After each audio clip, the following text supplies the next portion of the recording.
I just can't take no pleasure in killing. Just some things you gotta do. Don't mean you have to like. I like to dissect girls. Did you know I'm utterly insane? You want to know what happens to an eyeball when it gets punctured? You got any idea how much blood jets out of a guy's neck when his throat's been slit? Whatever you do, don't fall asleep.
What up, everyone? DJ Nubis here with you in the Metal Radio Podcast with my co-host and good friend, Mr. Tony the Dead. We are the Ghouls of Midnight. With a special ghoul tonight, down below us there is Mr. Kevin Lambert from the Entertainment Headquarters, here with us to celebrate the 50th mark of the Ghouls of Midnight podcast series. And we figured we'd do something a little special, a little bit of a double feature. And also try to give out some prizes as long as we got enough people to participate. Hoping more people come in and join because I have some nice things I want to give out. But gotta see how it goes. Anyway, we are here to talk a couple of films today.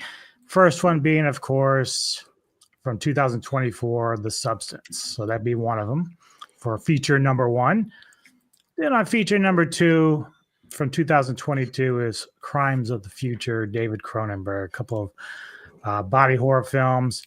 And before we get into our first feature, let's go ahead and revisit the trailer for 2024's The Substance, which got a lot of buzz through Oscar nominations and everything like that. Even Mr. Lambert had done a review that he really, really appreciated. He kept telling me, you got to fucking see this. You got to fucking see this.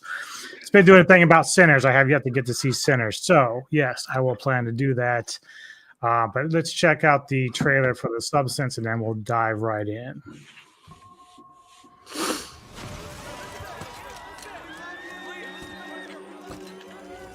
People always ask for something new. It's inevitable. At 50, well, it stops. Have you ever dreamt of a better version of yourself? Younger, more beautiful, more perfect.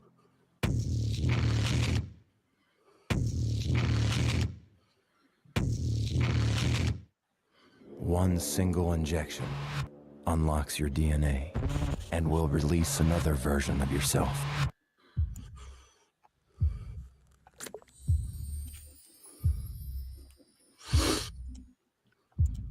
This is The Substance. I'm Sue.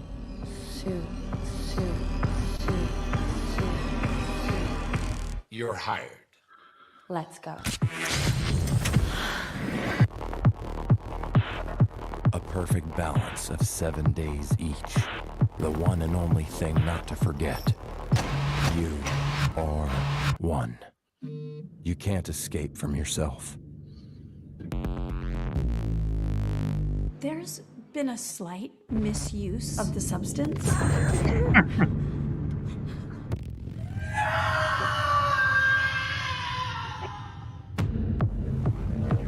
This balance is not working. Would you like to stop? Would you like to stop? Would you like to stop? Would you like to stop? I'm fine.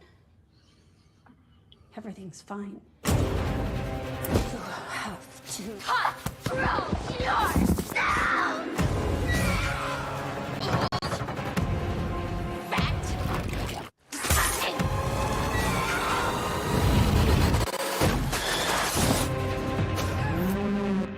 People are gonna love that. There you have it. There it is. So The Substance, directed by Coralie Farguet, also starring Demi Moore, Margaret Qualley, and Dennis Quaid. You want to say hi to everybody on our celebration? She's got to fix her hair now. It's like she just peeks around like she's sneaky. Hi, friends. Hello. She's just like, Has she been on the wine already? yeah. We went to brunch and we had some like a platter of beer, and then she had her Bloody Mary. A platter of beer. It's like, yeah, they give you like 4 different beers to sample, but they're like that kind of like shot glasses. Oh, okay. But then she had her Bloody Mary, so but she's all right. But she's still got her wine out now, so she hasn't stopped. Why would you stop? Why would you? So yes, The Substance, 2024, a lot of buzz. The first of our 2 body horror films, and I guess we'll start with my co-host. Like, when was the first time you saw this? Because you actually own this, from what I understand. Yeah, I have it. Last year, I watched it when it was pretty brand new. Like, if I don't know, I my friend had it, and I watched it on Plex, and that's how I watched this. I heard the hype and everything, and I was like, yeah, it sounds cool. So yeah, it was not long ago. So after you watched it, is that when you bought it? I guess you liked it enough to buy it. Pretty much. Okay. I waited till it was like available, and I got it. It's in the drawer. Didn't even break it out. No, What about but I've watched it. I've opened it. Okay. Lambert. Like everybody else, I had heard a lot of buzz on the internet before the trailer was even released. I think this was quietly showed at one of the independent film festivals. I don't know if it was Sundance, but obviously there was a lot of buzz, and the main point of that buzz was Demi Moore's performance. Apparently, wherever this film festival was, she got a standing ovation, and obviously she broke down, and she's never really had that much buzz or like a performance like that in quite some time. She's kind of like disappeared for quite some time, and now thanks to the substance, I think it's kind of regenerated her career. So no pun intended. No pun intended, yeah. But obviously, after hearing all the buzz about it, they finally dropped the trailer, and I just thought the trailer was bonkers. Yeah. Like, as you've just seen, like the talk about the substance, the talk about, you kind of figure out, there's like two people who are one in the trailer, and it doesn't really give much else away. So obviously, I was very intrigued by it. And when it was released in theaters, I immediately went to see it.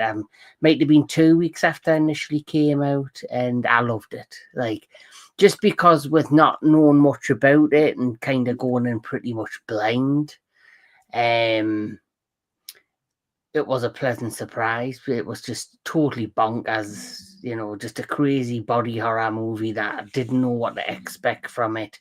And for me, it didn't disappoint at the time.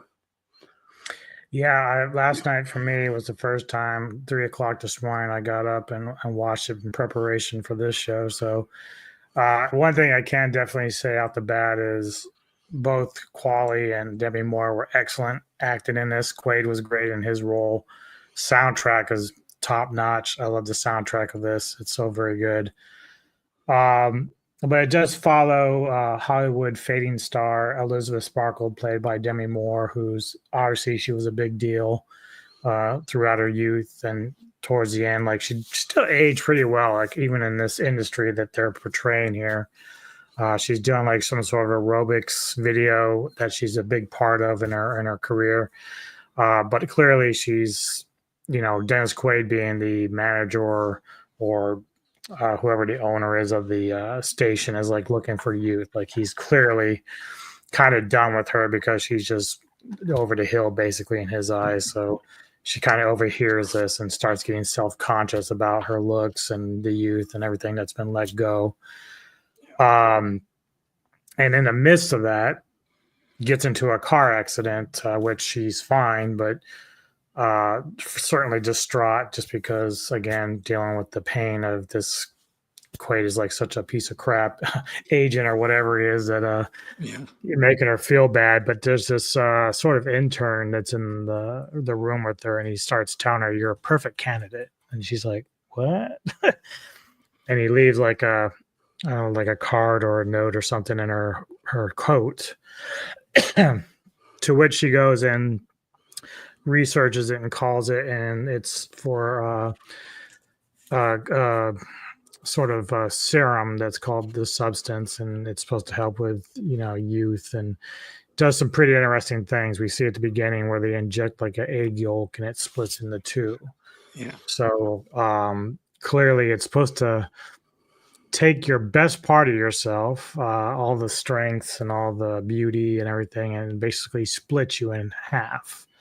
And it's a very interesting concept. So I'll ask Kevin first, like, what did you think when you started watching this and how it was unfolding early on? Well, for me, straight away, what caught me interest was basically right at the beginning of the movie. For example, you mentioned how she's a fading star. So she clearly was an actress, a Hollywood actress. Then she went from being a Hollywood actress who was probably getting a lot of big parts to then becoming like a television presenter on this network for this morning exercise show. So straight there, that's a massive jump from being the leading lady to then being just like the morning exercise host on morning television. And I love that right at the beginning, as the credits were rolling, you're seeing like her Hollywood, star on the Walk of Fame being cemented, and seeing it, you see like the highlights of our, induction ceremony there at the Walk of Fame, to it then becoming just a crumbling wreck. And it's basically like the highlight of a star's career and life on Hollywood.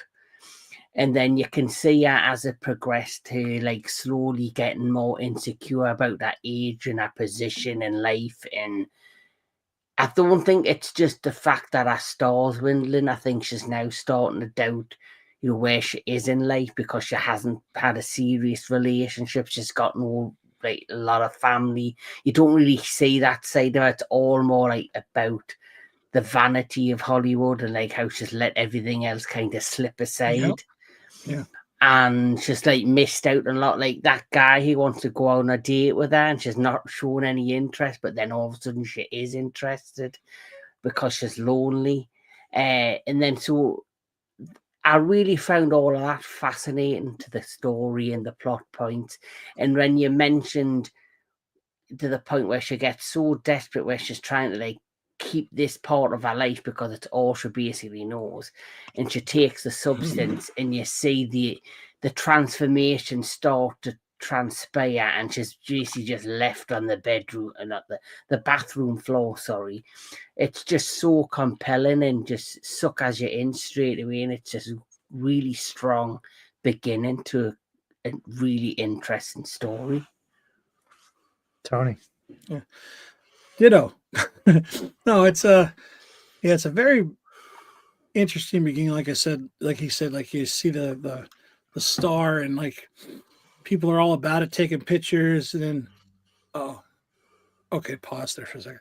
People taking pictures, and and then eventually it's like, oh, do you remember her? And they're like, Yeah, I thought that was a nice way of showing not just what we're seeing in the rest of the film, but how when she was first a star, like you had the star being made on the sidewalk of Hollywood, and then people are like posing and everything. But after a while, people were just walking over like she's nothing anymore. It's like a representation of herself and her age. And it's starting to crack and everything, and it's like kind of like aging like her, and it's getting forgotten about like her. So like it is a representation of her at the same time, and she's like, I guess she's okay with that, just doing what she's doing. She's still working, but then the whole reason she overheard him is because the women's bathroom was out of order, and she went to the men's bathroom, and he was talking shit about her, and he didn't know she was in there, and then that just, she's like, oh my God, I'm gonna be fired, and he's such a scumbag. He's the way they portray him with that fish lens and the grossest. I love him, but I hate him so much. He's so gross. That Shrek scene, I'm just like, punch him right in the mouth. Deliberately showcasing to be, he's like the Steins of Hollywood. He's like, they're deliberately showing him to be like the corrupt, really narcissistic. Basically, he's basically a representation of like the men of Hollywood, and like how they are basically, sexualizing women, and basically showcasing that. Basically, it's in a own way, it's like the Harvey Weinstein effect. Basically showcasing all the negativity of what corruption and power does, and they do it in such a strong way where he doesn't just look and act nasty, and like they show you him eating food, and they're showing you like close-ups of his mouth and his yellow teeth and the cracking of, like you said, the shrimp in his mouth. It's basically showing you the disgustingness of like all the dark sides of Hollywood, but they're doing it in such a visual way that it just immediately makes you feel uncomfortable. And you could tell he doesn't care about him. He's like, even when like he's giving her a box, like, oh, I haven't seen you. We wanted to have drinks with you. well, here you go. It's always good to see you. And he like walks out. It's like, whoa, like he cares nothing about her. Even like I know we're going ahead, but even right near the end where him and all the executives of the studio are there, and Sue's there, and obviously they're not even focusing on her. Like, because they're just thinking of the pound signs, the dollar signs, they're just thinking of the money and the ratings, and they're not seeing her as a person. They're just seeing her as commodities. They're seeing her as an object, as a piece of real estate in many ways. They're not actually paying it. So when all that creepy stuff's going around, like if you've seen it, you're like, what the fuck? What happened to your hair? What the fuck's going on to your face? They're not even paying any attention to it because they're just thinking of the ratings, the money, and the power. And yep. And you guys hear that outside? No. Okay. So basically, she, as Kevin pointed out, she starts taking the serum, and there's a process to this. This is a very elaborate process, and they're very strict about what you got to do. Why can't we also say no directions? Right. Yeah, she figured it out pretty quick. That was especially after she got the second part of her. But so she takes this serum, and then all of a sudden we just kind of see her back split open, and then it's almost like her giving birth to a younger version of herself, which it represents, but she looks different, which is played by Margaret Qualley, and she calls herself Sue. But she already knows, because they share the same memories, the same brain. But the way that this works is, and from what they've been instructed is, once you've taken it, you have to share time with each body. So once you split, you have 7 days, and you got to switch back to the other body for 7 days, and then so on. It has to go back and forth. So that right there is like a tricky thing. You know that they're going to have to really finagle this in a way that makes it work, and which to me, honestly, in hindsight, looking at their situation, like, even though we know that she wanted to be back in the starlight, if she had been smart, she'd have been like, you know what, I'm just going to try to live a normal life where I can do both and still have a nice career as a young girl. Yeah. But then, hey, look who we got, Mr. Samurai. Thank you so much, sir. Much appreciated. But he's there. He's there. Depends on where you are. I don't know. Oh, yeah? I don't know. He's there. I see him. He's definitely there. Yeah.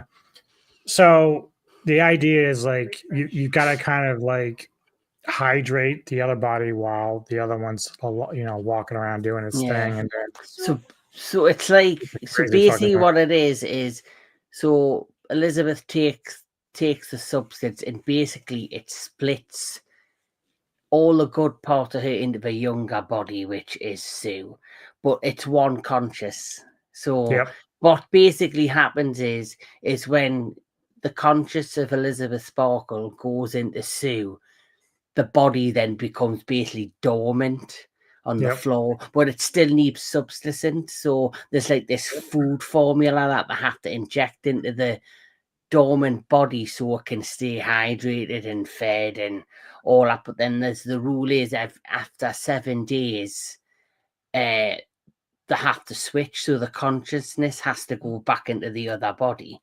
But yes, the kicker though, when that happens and the body is dormant on the floor, they have no recollection or memory of what went on in 7 days.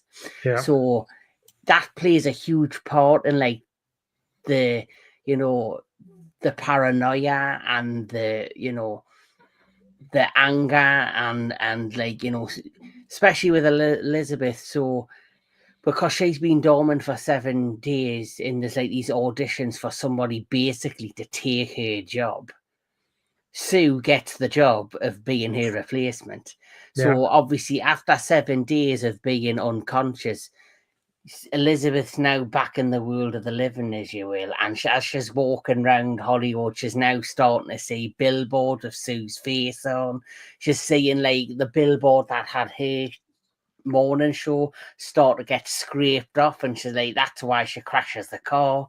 And you know, she sees Sue on billboards, and then you know, you see Dennis Quaid's character whose eyes have just fucking popped out of his head, like, that's the what other we thing we need. learn in this is that while the other body is, you know, being hydrated and everything, the reason they have to share is that the younger version has to inject herself with stuff from the spinal cord of the other body to make herself stay young and not, like, you know, deform and everything else.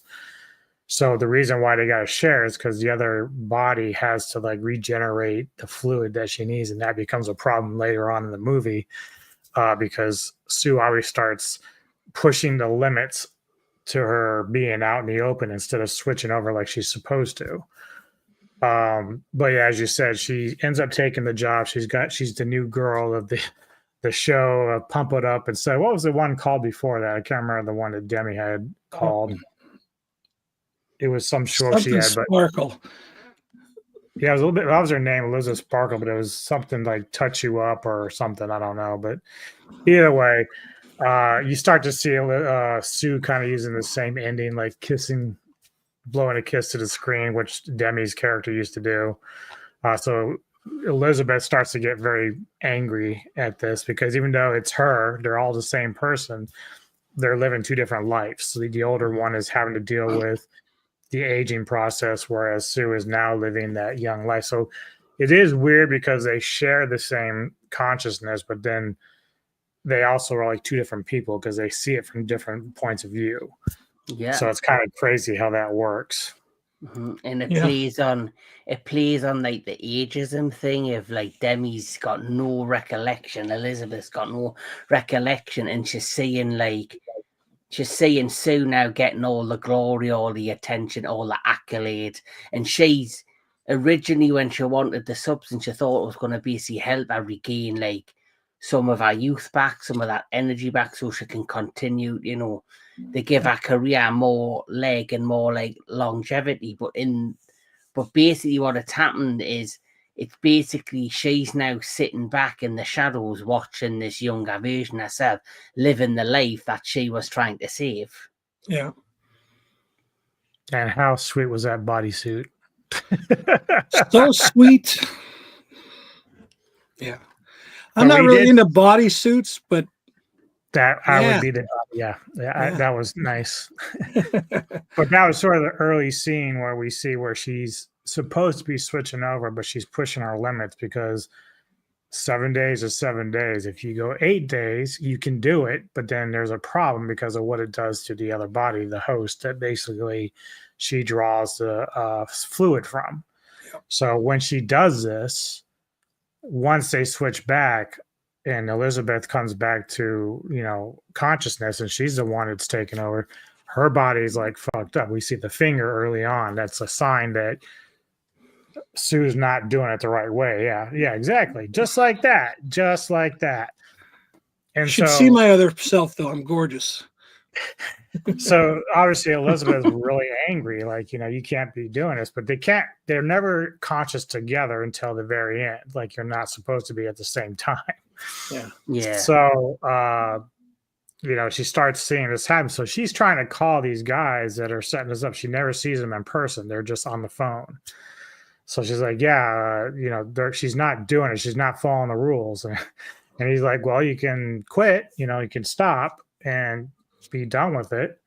But she continues on because for some reason she still likes what's happening with her other part of herself. So despite the frustration, she's going to continue on. And then, of course, leads to Sue, who's going to be now hosting New Year's Eve. And again, this is after some time when Sue keeps playing with fire, taking more days, like a couple more days. And she's telling Elizabeth while she's laying, she's like, I'm sorry, it's just a few more hours or another day. You can handle this. It's like you're not on the internet stick, you know, not yet anyway. So, but yeah, you know, I thought Dennis Quaid's character was really pretty erratic and crazy in this, but Kevin kind of nailed it in terms of how they present him and those guys that follow him around like leeches. Yeah. just you constantly looking at all the young ass, and they're like, oh yeah, it's one of those things. Like, come on, dude, come on, quit being the wolf, chill out. Mm-hmm. There's a really cool scene towards about the middle or so when Elizabeth's just losing her shit. Like she's gone full crazy, cooking up tons of food, just tearing up the house. And that's a great performance. I understand like why she was up for nominations for that, because she was amazing in that. The scene as well where Sue's basically, obviously, because Elizabeth is now like deep into depression, so she's comfort eating and she's eating anything she can get her hands on. And there's that particular scene where Sue is doing her morning exit, and you get the chicken leg that's now protruding out of her thigh, and you're like, fuck me. And she knows. And so Elizabeth is deliberately messing with Sue because she knows Sue's taking advantage and is taking the piss. And is, and is literally risking Elizabeth's life. So because of that, clearly she's like, right, if you're gonna fuck with me, I'm gonna fuck with you. And this literally, they end up going to war basically, even though it's meant to be the same body, the same consciousness, but with two different looks at life and their situation, and they're like, it's like an inner turmoil war with herself. Between the two versions, the older version and the younger version.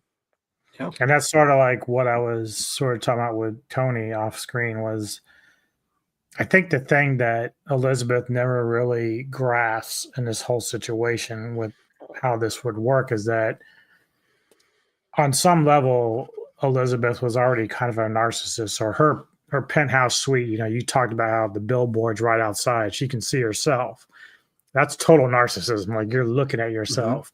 Of course, then it's Sue, but I don't think she kind of underestimated herself when she did this, because she should have known her younger self was going to turn into a selfish bitch just like her for most of her young career. So this was bound to happen. Like you just have to know yourself. Like she didn't really realize.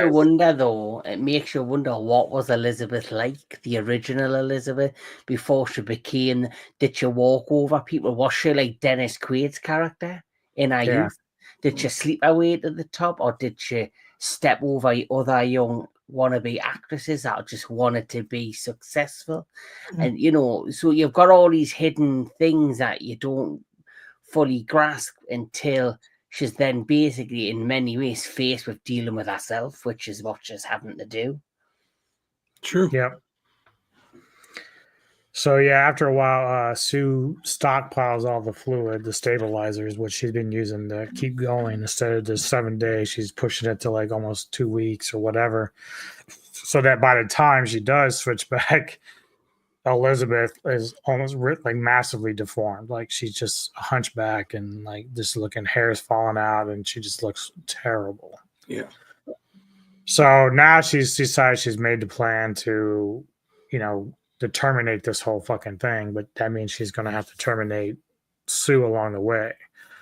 But again, as she's getting ready to do that, she pauses because there's that part that she wants the limelight. She wants that part of her to still share in that limelight, but as Kevin pointed out, she's just battling herself because they're actually one being. They're just split into two different halves. But they are at odds with one another. And so it's like the young one is like trying to just go and live the life, but doesn't realize that she still needs to take care of the other half in order to get there. Yeah. So as Elizabeth, half attempts to terminate this whole thing, she ends up trying to resuscitate. Sue comes up, and then Sue just loses her shit. She's like, just puts her in the smashing her against mirrors and kicking the shit out of her, and finally kills the other half. And you just know that's going to lead to the bad news. So you guys go ahead and talk about how you feel about the ending sequence. I'll give you my thoughts afterwards.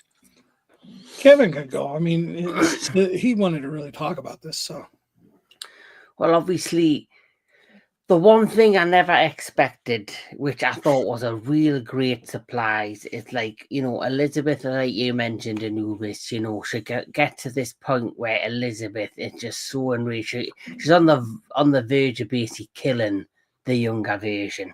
But like you say, she makes the choice not to do it. But because she allows the younger version of herself to survive, they end up getting into this really physical fight in the apartment, which that particular scene I did not see coming. And the fighting was really graphic, really strong, kicked the shit out of each other. And then, of course, the younger version of Elizabeth, Sue, gets the upper hand and basically leaves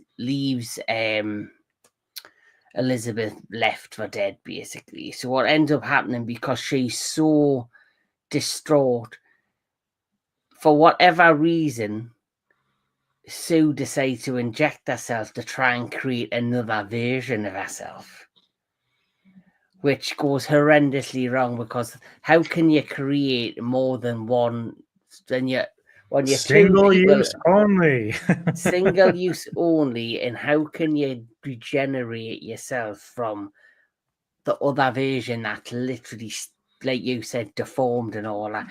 Which this is where it gets batshit crazy, where things just go on to a whole different level. It goes from being like a beauty pageant to like The Fly. Yeah. Yes. Literally turns into The Fly, where there's now this ultra really grotesque version of Elizabeth or Sue, and like literally they're all combined together. It's like they've all become like this one unique being, which is just absolutely grotesque. Like there's tits flying out of the eye sockets. Yeah. This Elizabeth Sue. Yeah. Monstro is the name of the new version. Monstro, Elizabeth Sue. And like there's even like Sue's head stuck to the shoulder of Monstro.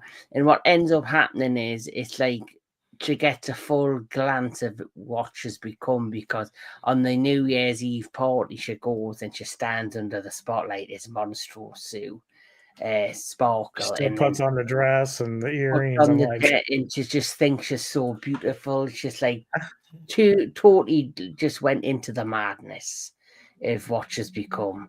She's become so self-absorbed and so like fully fixated on the spotlight and the fame that she literally has turned into the monster that she was trying to stop herself to becoming, like figuratively and like physically this monster. And obviously the crowd that's watching are just totally freaked out and grotesque by it. That she ends up going out there, and as we know what happened, the last scene is such a beautiful sequence of events where it just turns to complete shit. But as you know, Elizabeth ends up getting back to the Hollywood Walk of Fame. And the last scene is her, like, her face basically, which is now just detached, and is now just crawling towards the Hollywood Walk, and basically absorbs itself into a star. Yeah. And I just thought to myself, this is just batshit bonkers crazy. But I could understand every message the film was trying to portray. Yes. And even though it's not a perfect film, it does have faults now. Like I say, I watched this when it first came out and I just fell in love with it because it was just so bonkers. But then I do appreciate what they were trying to do, the director. And I do appreciate all of the talent involved, like Demi Moore. I really think she put her heart and soul into this. Margaret Qualley, Dennis Quaid. I really do think it's a strong movie. If you can get it past just the bonkersness and just look at the actual serious messages that the Trillion's trying to portray, it's a really fun, strong film with a lot of important messages. So how would you rate this film right now? Well, it was my top 10 of 2024. I'd give it 10 out of 10. Now that things have went, a year and a bit later, I would probably drop my rating. I would still consider it a high. I would probably give it an 8 out of 10. now. Okay. But at the time, I generally felt as if it was just the movie of the year because of the messages and the performances. And now that I've a year later, I still think it's a strong film, but I do see the flaws in it now. Yeah. Yeah, I think last year, like I've told people before, like I couldn't even come up with 10 films to make my top 10 list. So it was a very slow year for films. And this year so far, it hasn't been much better. So I don't know what my list is going to look like by the end of the year, but it's been really tough. Tony, go ahead. I was just going to say, if you had seen this last year, would you have added this to your top 10? It would have been hard because I'm not sure if I would have or not. Part of me would have said yes, but then a part of me would have said no, because one thing that I told myself, because I almost put Craven in there, but I knew that Craven wasn't a 10 out of 10. So I was kind of like desperately trying to put stuff. And finally I just said, you know what? I'm just going to do the 8. The 8 that I know they're 10 out of 10. So I'm just going to go with that. So chances are, no, it probably wouldn't have made it, but it would have been the one I would have talked about outside of it as like a runner up, you know? Tony. Oh boy. What's going on, I'm Jim? just like Kevin. Hello. Last year when I saw this, it was like, you know, holy shit. It was great to see something different in Hollywood. You know, they pushed the limits. The acting, like I said, was great. The nudity was amazing. The soundtrack, Yes. I don't know what it just makes you like. It adds to the movie. It's like the scenes. It could be nothing really going on, but that thing's boom, boom, boom. It's like it gets It's you a into very it. big driving force. Yeah. Right. It's crazy. But now watching it again, I see, like Kevin said, I see some faults in it. Like, I mean, it's in the movie, but like, she's very lucky she got that job right away. Because if she didn't, who knows what would have happened to her. Right. She's lucky she everything was happening to her. And just little things like, what's her social security number? How's she getting paid? Stuff like that. And I'll tell you what, though, maybe cash on delivery. But like, I'll tell you what, after seeing what you'd have to go through with all that shit, fuck that. Once I saw I had to sew somebody's my backup, I don't trust myself with that shit. You know, Well, it's just even worse because, like, the thing I kept saying to myself, and this is the problem with Sue, is that she's young, sexually charged, she wants to party, but you have to be able to maintain that part. Like, you think about marriage or even just a long-term boyfriend. She did have guys, and one guy almost discovered everything that one night. So it's like the things you have to hide to get away with that, because even the neighbors, like, at one point, like, oh, Elizabeth's not here anymore, and then the next time you know, it's like this crazy woman's yelling at him coming out of the house. So it's like that's a hard thing to do. And so it's I would never want to do that, no matter what it would offer. Like, that's just craziness. I think it's interesting too how they treated each other. Like, just let them lay on the floor. Like, it could have got a bed or something, like, and like had the food sit nicely or something. Instead, just of all the places on a bathroom floor. Yeah. And it just like sitting there. I was waiting for like fucking like a scene with cockroaches or something, like coming up to them. I was just waiting for that to happen. Like, so what would you rate coming out of her back. Yeah.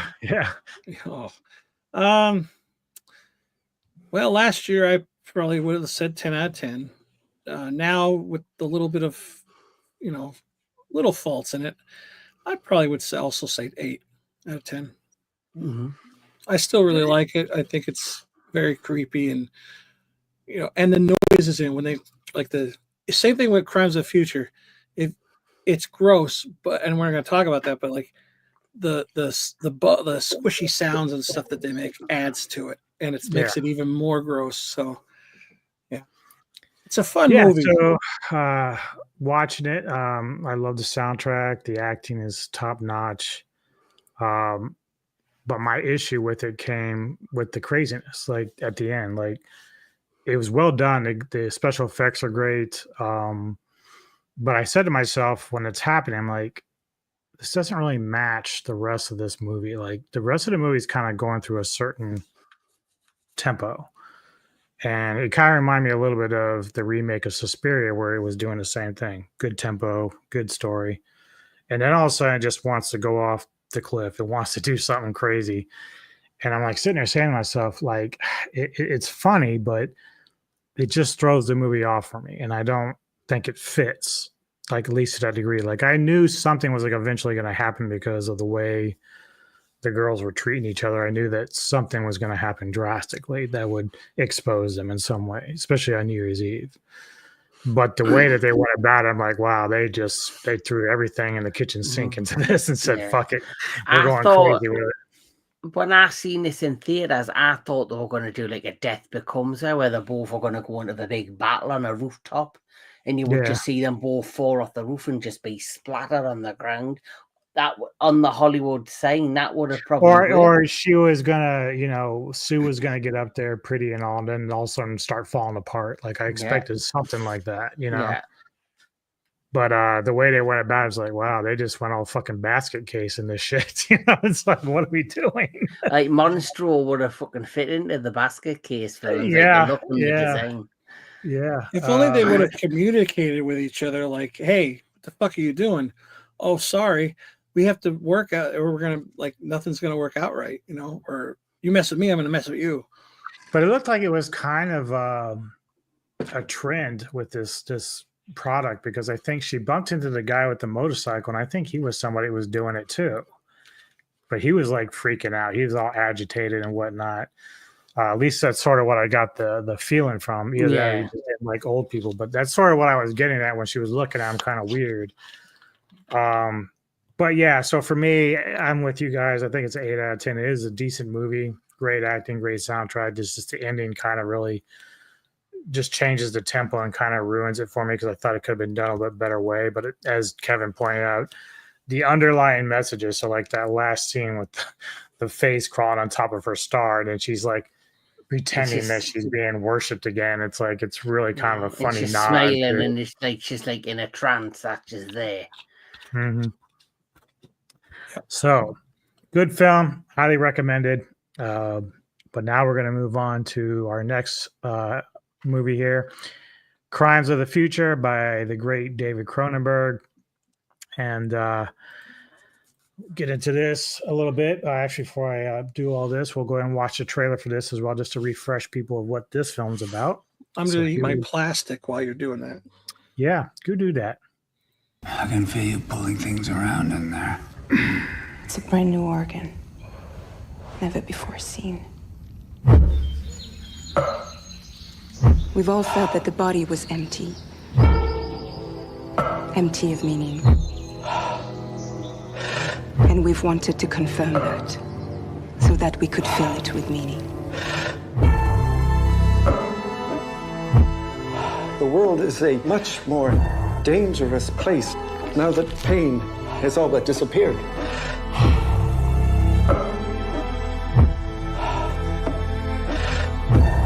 Surgery is sex, isn't it? Is it? You know it is. Surgery is the new sex. I don't like what's happening with the body. In particular, what's happening with my body. Which is why I keep cutting it up. What do you think they'd find inside it? Outer space. Whoops. Sorry. Let us not be afraid to map the chaos inside.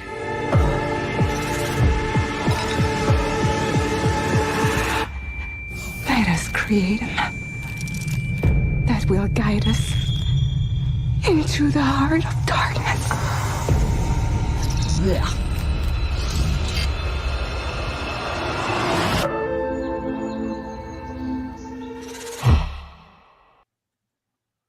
And there you go. There it is. So, Crimes of the Future is a 2022 science fiction body horror drama film written and directed by David Cronenberg, stars Viggo Mortensen, Leah Seydoux, Kirsten Stewart, and Scott Speedman. It follows a performance artist duo of Mortensen and Seydoux who perform surgery for audiences in a future where human evolution has accelerated for much of the population.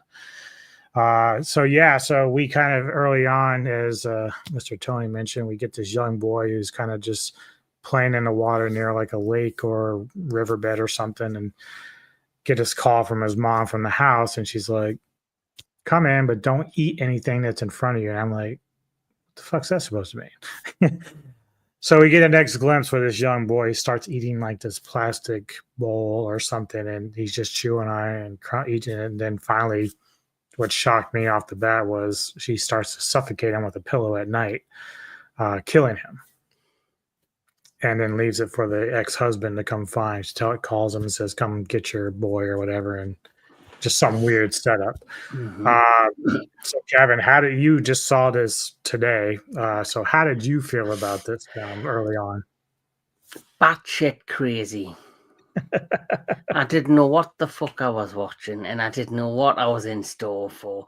Straight away, though, you're all shocked with the demise of this young boy, and I just couldn't figure out, what the hell this is. Was it meant to be a sci-fi movie? Was it meant to be like a fetish movie, which it kind of is. It's all of those things where, like they said in the trailer, the human race have evolved to the point where they don't really feel pain anymore. Yeah. They don't really have show emotions or can feel anything.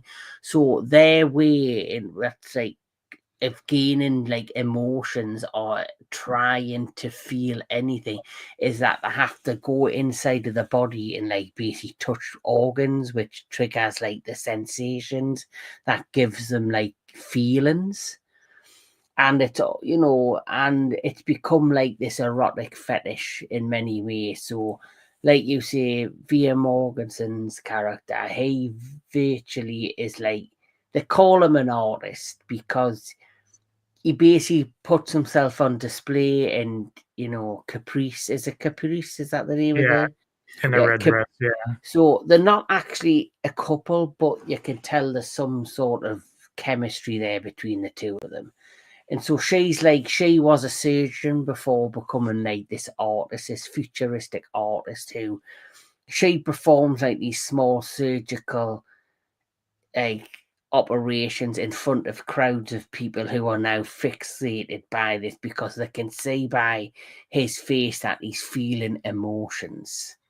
And it's a really weird thing because he's able to regenerate extra organs. And so during these performances where they make it kind of an art form, she's able to remove them, but he calls them tumors because technically speaking, the government has a lot of control. They don't ever really give us a year, I think, to exist, but they are in control, and they see some of this stuff as like abnormal. So that boy that we saw early in the film, they would consider him abnormal, like not normal.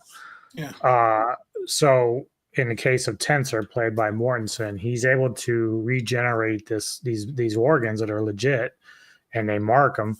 But he calls them tumors, so this is why he can still perform as an artist and not be in trouble with the government. But we do find out that he has other connections as well. But yeah, go on.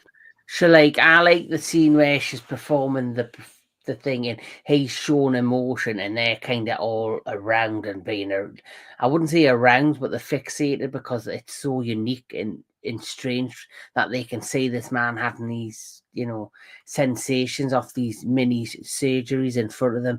And she's actually, you see like the mechanical arm go inside his body, and it turns out she's tattooing the organ. Yeah, she puts like a tattoo of an image on the organ, then she cuts it off and brings it out, and then they put it like in a jar, like a test tube jar, and then the end of the performance is the whatever organ they have distracted from the body in tattoo, they then place on display, and the crowd becomes fixated because it's something that they're not used to. Yeah, I always found it interesting about the the beginning with this bed that he's in, like rocks around. It's got these hands and stuff, and it's like you think that he's like in a lot of pain, but it's like it's supposed to rock him so that he isn't in pain, and it's just a really weird setup that we see here with him.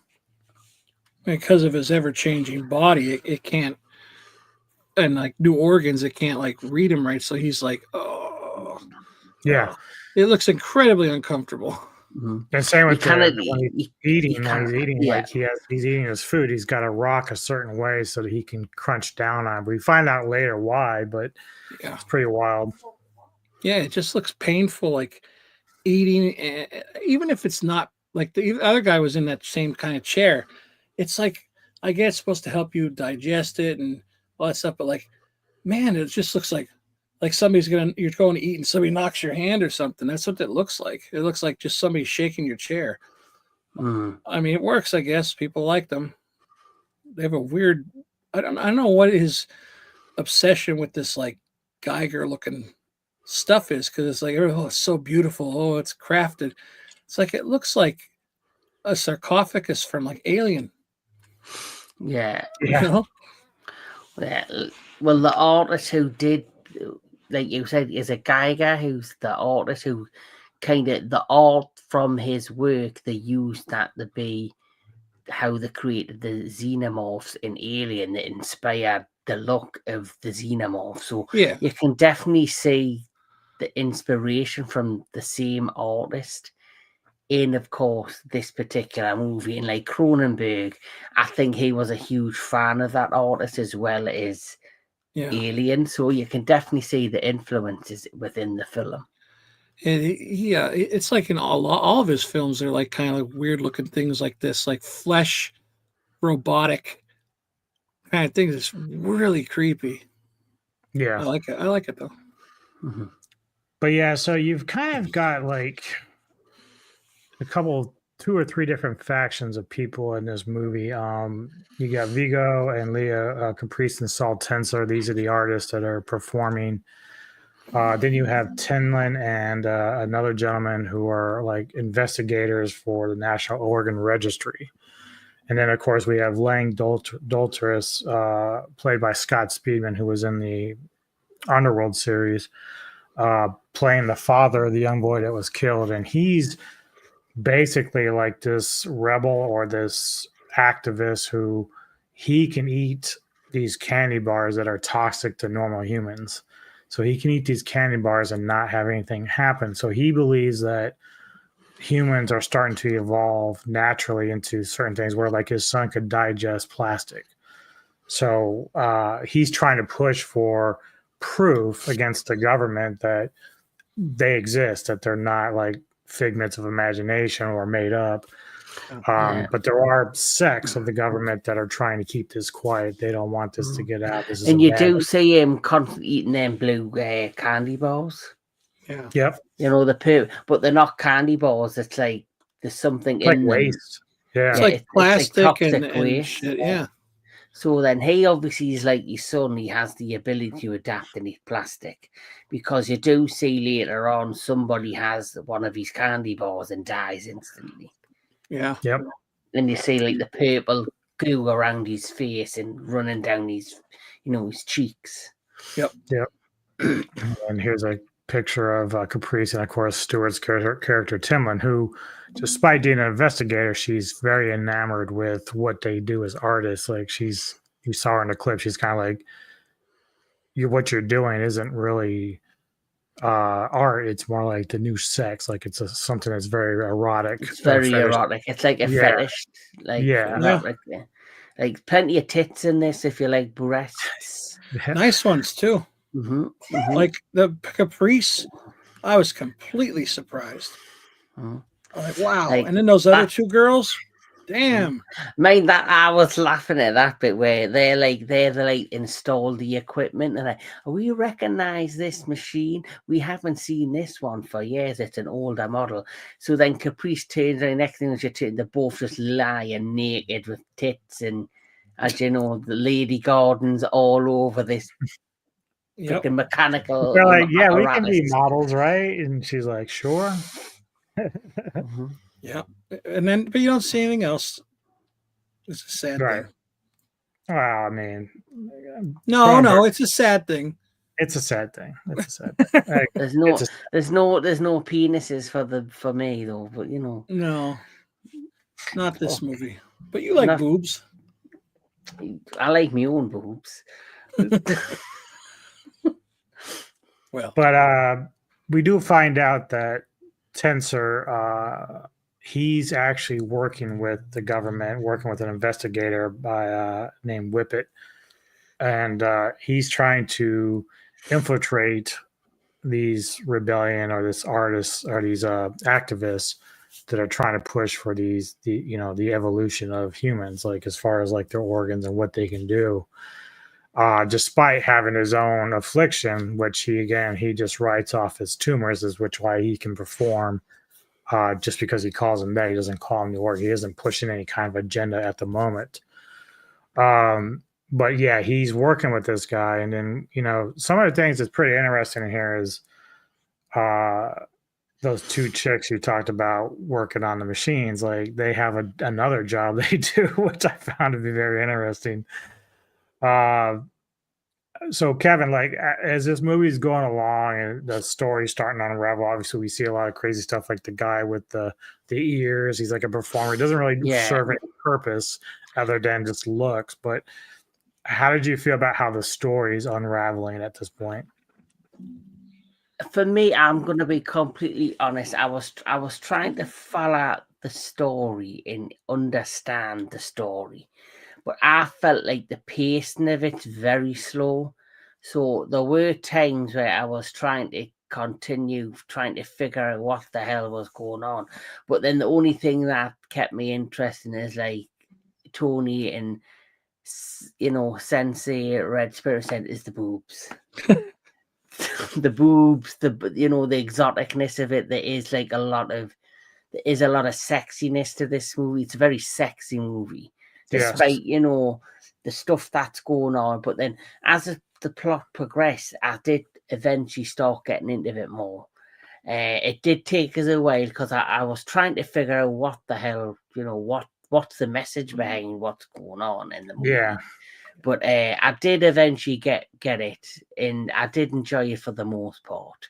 But I just wish the pacing was slightly better in it, because I think if you're not prepared for a movie like this, which is very artistic, it's very the cinematography is great in it, the stylization of this movie, it's definitely, you can tell it's the Cronenberg effect.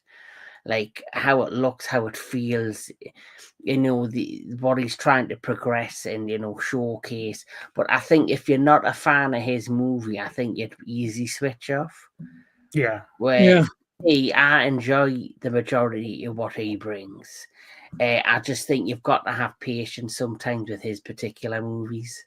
No, you do, and same with his son. Like this movie cost like $27 million to make, but only made like $4.6 million at the box office. So clearly, it did not even come close to making its money back. But the type of film that he's doing, that's something that's really kind of more for independent filmmaking than it is for mainstream audiences, because they're just not going to get it. They're not going to be into the kind of stuff. Yeah.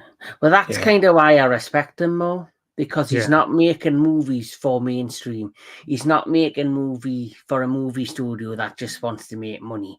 He's an artist. And, he's somebody who makes movies because he has a passion and love for filmmaking. And he knows that his movies aren't for everybody. He's for a certain type audience. And he makes the movies for that audience. So like you say the movie made only 4 million or whatever it was. The people who put that 4 million in the bank are fans of his work and fans of what he brings as a director and an artist. Mm-hmm. Yeah, and he doesn't throw a movie out after movie every year or so. Like Quentin Tarantino only has a few, because he doesn't it's not like boom, boom, boom, boom. Now and Cronenberg, what you're getting into. It's not constant movies, but I agree with you. Like some I like and some I'm not into, but Yep, Well, it's like Quentin Tarantino. He's an artist and a film director, and he has his own little style and his own way of filmmaking, and so we appreciate the movies he does. And he only said he was only ever going to make 10 movies, and I think he's on to the last movie, whatever that'll be. So he once he's done, he say whatever he makes, he's happy with. He's achieved what he wanted to achieve. And like Cronenberg, like you said, his movies aren't for everybody, but he knows he has an audience, and he knows he has an audience that will appreciate what he brings out. Yeah. Yep. So yeah, despite Tensor and Caprice, being artists, they're also in competition for attention with other artists. So there are other artists that do similar things, but through different means. Like one woman cuts herself up a little bit as a form of art, because again, they don't feel pain, but they see it as some sort of fetish and artistic thing. It's almost like Hellraiser gone mainstream. It's like we're just going to cut ourselves up, pierce ourselves, or whatever, and then we're just going to do this. So Lang, who again is the father of the young boy who's killed at the beginning of the film, wants Tensor and Caprice to do an autopsy on his son. He wants to show the world that his son was just evolving as a human being to be able to consume and digest plastics and stuff like that. So that's his goal as an evolutionist, as they call it. So they get to the point where, the body, and they got it there, and they start opening it up, but then they realize all the organs that are inside the boy are all marked. Some have like smiley faces, they're all tattooed. Mm-hmm. And so this tells Lang, the father, and Tensor and everyone else that this boy was manufactured through the government. Like everything that he could do was done artificially. But that kind of leads to more questions than answers. So one thing I love about this movie is that it does have like a lot of twists and turns in it. So we discover, of course, the boy actually was legit, but that somebody got to him before they were able to do the autopsy and removed his other organs and put in these fake ones. And then we learned that's also through Timlin, played by Kirsten Stewart, who I'm surprised she didn't show her boobs in this. She's not afraid to do that usually, but kind of surprised she's one that didn't do it. But she's clearly like a undercover agent who is making sure that the evolutionists don't get their agenda out there, and that they just put a stop to that. So she was the one that secretly put in the fake organs. What's up, Jedi? How you doing, my friend? So, Tony, how did you feel about this towards the end here, when we start figuring out that there's like this conspiracy to make sure that the evolutionists don't get their agenda out? It is a little confusing. I get it, but like you really have to pay attention to these movies. Yeah. I actually had the wiki open while I was watching this film, so I could just follow it. Yeah, at the beginning, like you said, it's like a boy by the water, and she's like, "Don't eat anything." It's like, okay, this kid must eat. Like, he's a kid; he eats stuff. What in the hell? That was my phone. Was it? Yeah, it wasn't mine. Mine too. Hers did it too, though. It's because our friend has started a video chat. So it's popped up, but I've declined it. Well, what a bunch of jerks. They should be watching this video chat. Yeah. Tell them. Missing out on prizes. Sorry, you bitches. No prizes for them. No prizes for them. The prize is you get to see me naked. Oh, come on, we want people to watch. Prizes? You'll see my boobies instead of the boobies that were in the movie. That's the prize. Well, I'm not eligible for that prize, so I'm going to leave.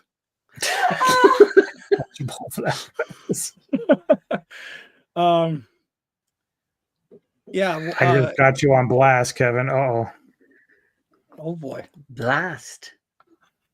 Look, man, if they don't want to support our show, well, That's I know where I fine. stand. That's cool. Yeah. What are you talking about? I'm not talking to you. Shut up over there. Oh, shit. How come I can't see half of the chat? How come I'm getting into trouble? What have I done?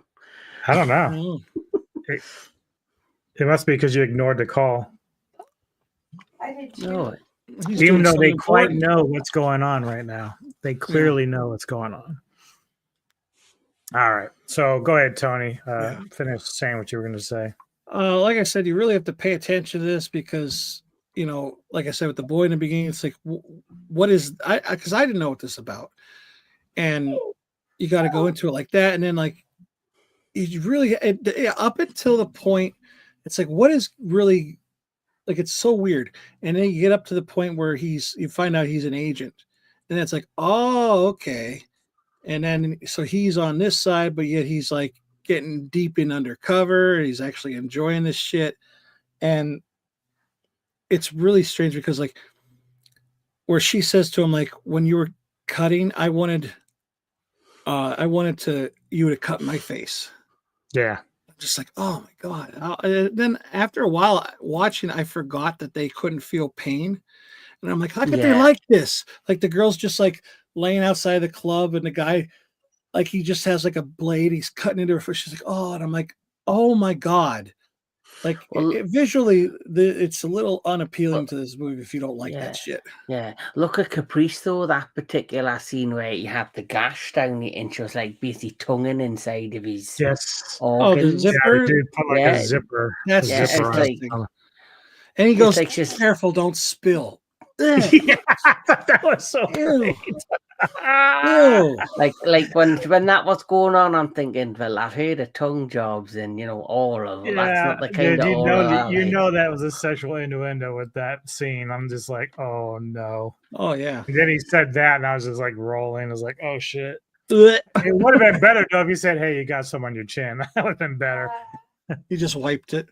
Yeah, wipes her chin. Oh, let me get that for you, Caprice. Oh, you're But, on one too. Mm-hmm.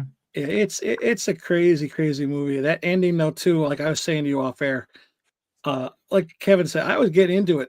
I was really getting into it, and then the whole reveal. It's like, oh, Timlin did it. It's a conspiracy kind of thing, because that whole government, like the new whatever they call themselves, they're trying to fix evolution. It's going in the wrong direction. And these guys want it to go in that direction because they are evolving. They're eating plastic, and he looks at it as like, we've ruined the earth. We're evolving now. We got to fix it and eat all this plastic. Because this is another thing, like the plastic that's all in the oceans and stuff like that. I think he's thinking long term, like we're gonna fix the earth up too, because that's why we're evolving. It's like a fucked up fetish version of the X-Men. Yeah. Plastic eater man or something. But then, like, our two girls that work on the machines, like, there's a point with Dr. Nassater where, like, they show up to work on his machine. The next scene I see is, like, he's dead inside his chair with holes in his head. And I'm like, are they assassins? Like, I'm like, what the fuck? And then, of course, we realize at the end with Lang that sure enough, they just put 2 drills in the back of his head and then killed him. They driller killered his head for sure. Yeah. It's a good way to do it if you think about it. Wow. Because they were like, I think, so playful and naive throughout most of the film. I'm like, oh, these bitches are sneaky. They're psychotic. But then that happens. All that shit happens, and the way the movie ends, it just, I don't know. I don't want to say the ending yet, but like, we're almost there anyway. So yeah, it's like it just ended like, and I'm like, oh, I was like into it. I'm like this, and then it just the credits come up. I'm like, is there a part 2? Like it feels like they rushed the ending a little bit. Well, I had to read up on that. So obviously he's, like I said, because of his body and everything, in order to eat regular food, he has to be in this machine because the machine has to detect how he can eat this stuff. Yeah, and where the holes are on his body. Yeah, so he's decided, you know what? I'm going to push the limits. Let me have one of those bars, the candy bars that guy was eating. And it's just like waste and germs and whatever. Like, that's all it's made of. The guy was mass producing this in order for them, who were evolutionists, to survive. Yeah. So he gives them this bar, and he figures, like, if I die, then fuck it. I'm in pain or whatever. It's going to tell me one way or the other whether or not I'm evolving like they are. So he eats it, and then, he has like this sort of just like this face that either let you tell you that he's dying or it's working. So from what I can gather from what I read, when he ate it, the machine stopped, which means the machine no longer had to adjust his body to what he was eating. So it was And then working. he smiled. Yes. So like Yeah. whatever he was feeling was like satisfaction or whatever. So that's sort of like what the impression was, that he is becoming what they were. And of course he might be the new leader of this evolutionist group. I probably, you know, because of how this, I would have welcomed a sequel to see where it progressed next, because it ends on such like a question mark ending. Yeah. That you're like, you want to know what, even though it's like I said, apart from the pacing issues, and you had, like you said, Tony, you've got to pay real attention to the plot, because if you even miss one bit, you'll be like, what the fuck have I missed? What's this about? When did that happen? You know, you'll be like that. So you've got to pay attention, and you've got to keep all eyes on what's going on. But the way it ends in a way that it kind of leaves you wanting more, despite the pacing issues and you know what the hell's going on. So I would have welcomed a sequel, but clearly you never know because of the box office. You know, it might have been intentional to end it the way it did, where you're all like in that mindset of what if or what, you know, the constant question, or if this had done well, what do you want it to do? A sequel. Yeah, because the way, like you said, it just ends abruptly, and I'm just like, I get it.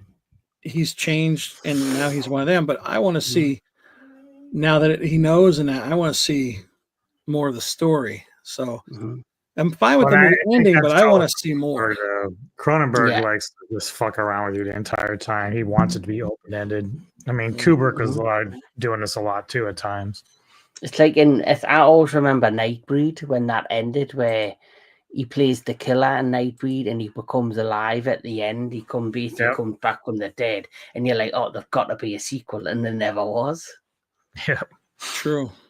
Yeah, I was like, you bastard, dirty bastard. All right, well, final thoughts. We'll start with Tony this time, and then give us your rating as well. Final thoughts, man. It was. I guess I kind of never say anything. Like Kevin said too. Like you're getting into it, and it's what are you watching? Then you find out you're into the plot, and you just get sucked into it. Like, man, this is so weird, but like I can't look away, kind of thing.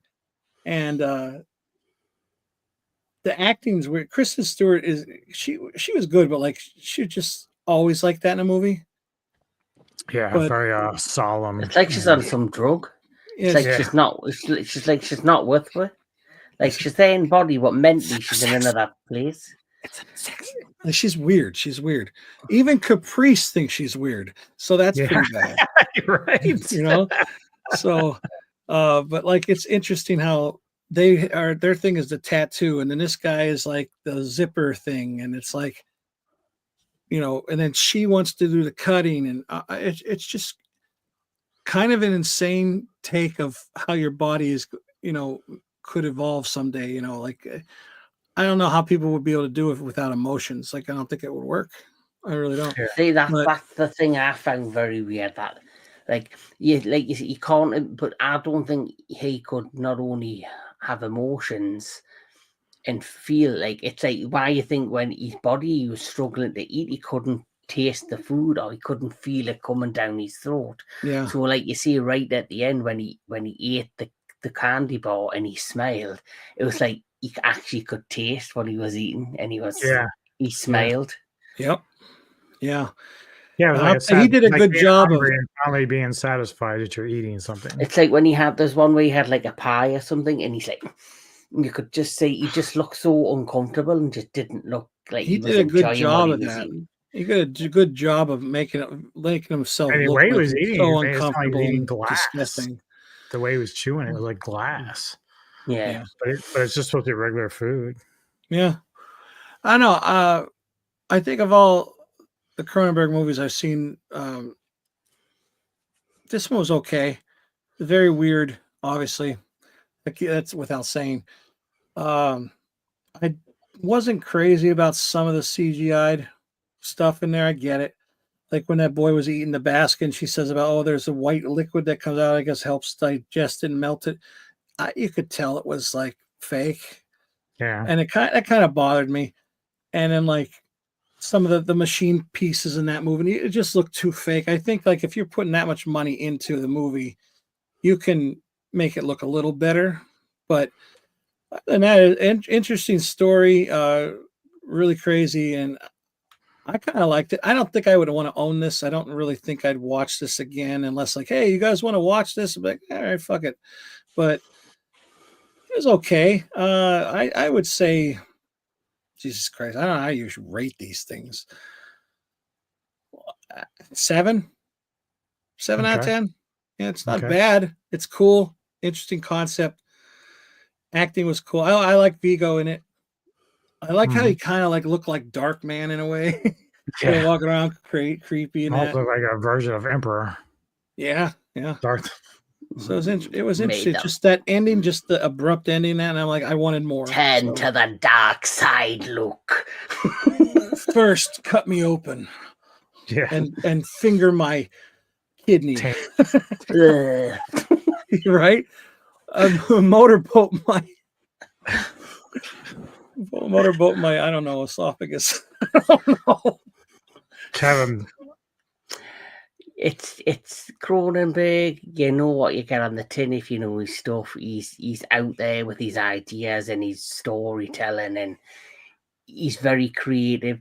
This was a mixture of sci-fi. You could see like hints, like you said, of the Gaia, the artist, with like the way the machines look, the look of the movie. It was also quite erotic. Like I say, and it was just a real compelling story, but it does have pacing issues, and you have to pay attention to detail. If you know, it's one of them. It's like a thinking movie in many ways. So if you're not prepared for that, you'll not enjoy it. Like I say, there were times I checked in and there were times I thought I was going to check out, but luckily he pulled us back in whenever I got to that point. I'm very much like Tony. Would I watch this again? Probably only if I had no choice. It's not really like one of my favorites of his movies, but I do appreciate what he was trying to do. And like Tony, I'd probably give this a 7 out of 10. Yeah, so this is definitely my first time watching it. I do love a lot of Cronenberg's work. Much like The Substance, the soundtrack is actually pretty good. It drives the movie a little bit. The acting is good. The one thing that really shined for me, surprisingly, was the story itself. I did not expect to have this like political twist in here. I thought it was just going to be your standard like crazy people doing crazy shit. But it actually had a nice story driving it for different things. I mean, it did have some pacing issues, but overall, I really liked it. I don't know if I'm going to consider like one of the best ever, but I'm going to score it a 9 out of 10. I do think it's very good story-wise. I really enjoyed it a lot.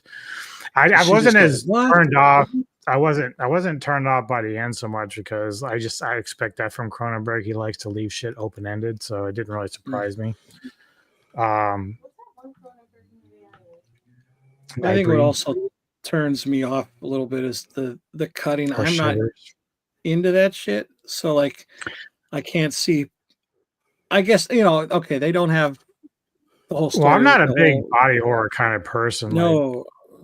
So like even with The Substance, like I don't think I'd own either one of these, but both are decent watches. It's like I wouldn't tell anybody not to watch them. You know what I mean? Yeah. I'm just not into cutting. I just see that and I'm like, oh man, that like I stubbed my toe for God's sakes. Am I choppy? No. Oh, okay. You guys were for a second there. Yeah, I stubbed my toe and it fucking hurts. I can't imagine somebody cutting into my fucking face or something. Cronenberg, because of all the influences, I think if they ever did another reboot of Hellraiser, I would choose him. Yeah. I think his direction, his directing style, his creativeness, I think he's perfect for Hellraiser. I agree. Yeah. He'd make a pretty crazy film. So him and Clive Barker If they could team up, that'd be amazing. Definitely. Yeah. All right, so I need to ask the chat, whoever's in the chat, who plans on participating in our trivia contest with prizes. right. I need to know because we need to make sure we have enough people to do this. So just I want to win a prize. Can I type win a prize? in one. You if you're did. You gonna picked be the movie and involved. you're on the channel. Bitch. Oh, sorry. Bitch. You picked the movie and you're on the channel, bitch. Thank you. Let's get cracking, as they say, right? Let's Who get says that? Nobody says that, Kevin. Nobody says that, right? Oh my Otherwise, it's gonna be a very God. short stream. He is that bitch. He just sucked up the straw with nothing in it. Fuck you. That was his. You. Surprise. Guess not. Welcome. No prizes? Type 1 if you're going to participate. Yeah, I gotta make sure I have enough people to do it. How many If do we not, need? we'll just hold on to it for another day. Do another prize. Mm-hmm. If not, we're going to hold on to the 100th episode. Yeah. And you'll get that in about 6 months. You'll get that. You get Tony's car. Non-existent car. Yeah. Yeah, here you go. You just get a His car brand. bed. You'll get you his get car a, bed. a brand new to you van. Oh, look at that. That looks like the fucking Scooby wagon. Yeah. That's got even a motorcycle on the back. How nice. Yeah. I got a orange Renegade over there. This is from 1981. I'm actually Ant-Man. This is actually a real car, so I just got to throw it. Oh, no, it's upstairs. It's all the stuff large. upstairs with that one. Okay. Well, no trivia at the end of the day. We'll just hold on to it. Welcome. It's too bad. I hate them Has some all. cool shit going I'm out. not friends with any of you anymore. I don't know what your questions were, but I thought I had some good questions too. It sucks. Same. Yeah. Well, you guys can ask me So, if I know them. So what? What are you gonna say, Kev? so what are the trivia questions on about the films we've just been talking about? No, actually, there was 5 different categories. So we had horror, music, kaiju, comedy, and action. Come on, let's go. Maybe we should save it for just a game show day. Mm-hmm. Yeah, we might have to try to find a way to snaggle in Samurai or something, or maybe Rob, because we have to find a way to get like enough people to want to participate, because it would be fun. Like we have some cool shit that I want to give away, but Shame you couldn't do maybe another. You know how you did a Versus episode for your birthday? yeah, Shame you couldn't do something like that and get enough people involved, and then right, decent questions. And if you got Samurai Rob, make it a lot of fun that way. Mm-hmm. True. Yeah. All right. Well, we'll just hold off. That's fine too. But Should I show them one thing they could have won? Actually, I'll show everything I could have won. So this is. I had this for prize. Oh, Killer Clowns! Cool. Yeah. Right. So that was out. Had. Should I want to win that? I would have won. I'd like to win that. I love Killer Clowns. But let me see if I In can fact, pull it I up. think we should do. If you ever invite me on Ghouls again, let's do Killer Clowns. That'd be Oh, fun, actually. Yeah. So this hoodie for Entombed was one of them. Oh yeah. Ooh. The original VHS pressing of Cradle of Fear with Danny Ooh, Fields. very nice. Look Look at the things you. surprised could I have was gonna been let this one go, but Why are you letting that go? I didn't know. this is mine. Yeah, It's not yours. Not mine. Yeah, but it's in my house. It's mine. Bruce Lee box set of VHS. You're not letting that Right, go. you know where me address is. I had an extra copy of this. Death Spiritual Healing on vinyl was gonna Oh, go. cool. And then the one that would have been the kicker was this here, which I have an extra of. The Godzilla. I love that. I love 1967 that. stuff. Yep. So I have this whole extra one that would have been going. Yep. But nobody wanted to play. Oh well, another time. Yep. They're not going to like spoil the prizes at least. Well, we had a method to the madness, but you would have to really earn it. We weren't going to just give it out. Oh yeah. If you want a prize, you've got to earn it, baby. Yeah, I mean, some of the questions were not super hard, but some were going to be challenging. So that's the way you want it. You know what I mean? Well, like we said, we don't want it. We're giving away for free, but we want you to work a little bit for it. At least Right. Google it. At least Google it. Yeah, I mean, you would have a couple minutes to try to figure it out, but you know, we're not going to give you a half hour per one to get it done. Well, that's all right. Next time, you know, we're not going anywhere. Yep. But Mr. Tony, I do have our picks for next week. Yeah. And his will actually be the 50th one. So despite this being the 50th celebration, it isn't actually 50 and 51. It's just we were doing a special segment with Mr. Lambert here. So next week for the 50th episode, Mr. Tony of the Dead has selected Death Becomes Her. Isn't that funny? You said that, and I was like, there we go. I mentioned that today. Yeah. And it's so funny because the one I selected is an 80s film called Death Screams. Oh, no. It's all about death. Oh, not Death Screams. Yes. Death Screams. Jesus, you monkey. Well, if I get to be a guest on the again, I think the two films I'd like is Killer Clowns from Outer Space and the new film that me and Tony watched, The Explorer from Another World, which is only 40 something minutes. It was on Amazon Prime. Oh, that one. Yeah. I thought it was really fun for what it is. What's it called? Explorer from Another World. Okay, I'll write them down. So if we ever get around to doing it. Yeah. All right, cool deal. Yeah. Yeah. That's funny. You mentioned like, oh, death. I was like, oh, I haven't seen this movie for a long time. And then you just told me the ending. I'm like, damn it. It's all right. It's like I thought the Substance was going to have an ending where they're both are just going to be battling on a fucking roof or something, and they'll tipple over, and they both landed on. Yeah. Oh, definitely. Yeah, like it would be cool if they were like fighting and like she punched her and like a tip flew off her face. And she went to fall backwards and she ended up grabbing that arm to save herself, but her arm come detached and she ended up splattered anyway. That would have been cool. That was crazy, man. Like that tit coming out of the eye. I was like, what's going on? If you've not seen The Substance and you want to see a tit come out of somebody's eye, go check it out, people. Right. All right. Well, Kevin Lambert, thank you very much for joining us today. It's been a lot of fun, as usual. Thank you for having me. Thank you for inviting me. This has been fun.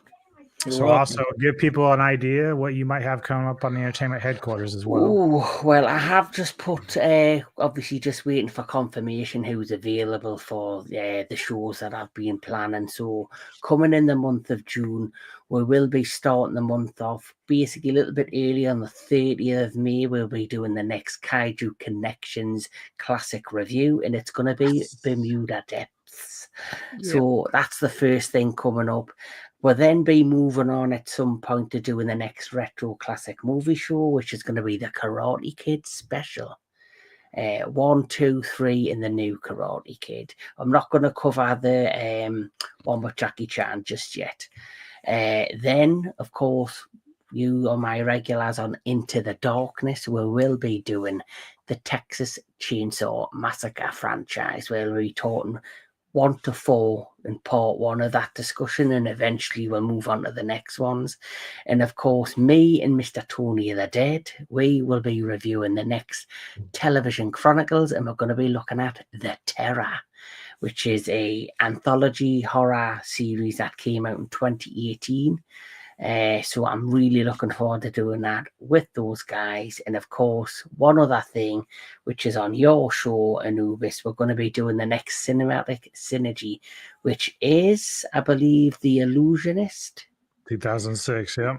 Yeah, so we've got all that to look forward to.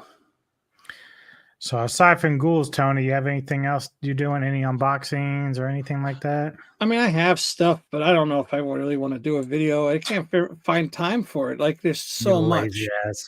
I'm not lazy. It's just I have other things coming in. I don't know, but I am lazy. I just don't care. I don't care anymore. Isn't tomorrow Events Horizon? Yep. Tomorrow Event Horizon, so that's going to be cool.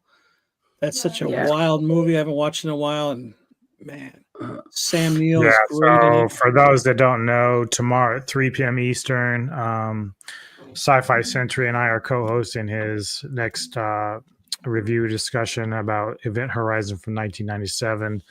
It will be run on my channel, as well as it will be live. No prizes given. But we have a big panel of guests, including these two gentlemen there. So no prizes. Sorry, you missed out this time, buckos. Then Monday, I'm getting together with the Samurai Guy and for Vintage Cult Cinema as we talk about 1998's Soldier with Kurt Russell.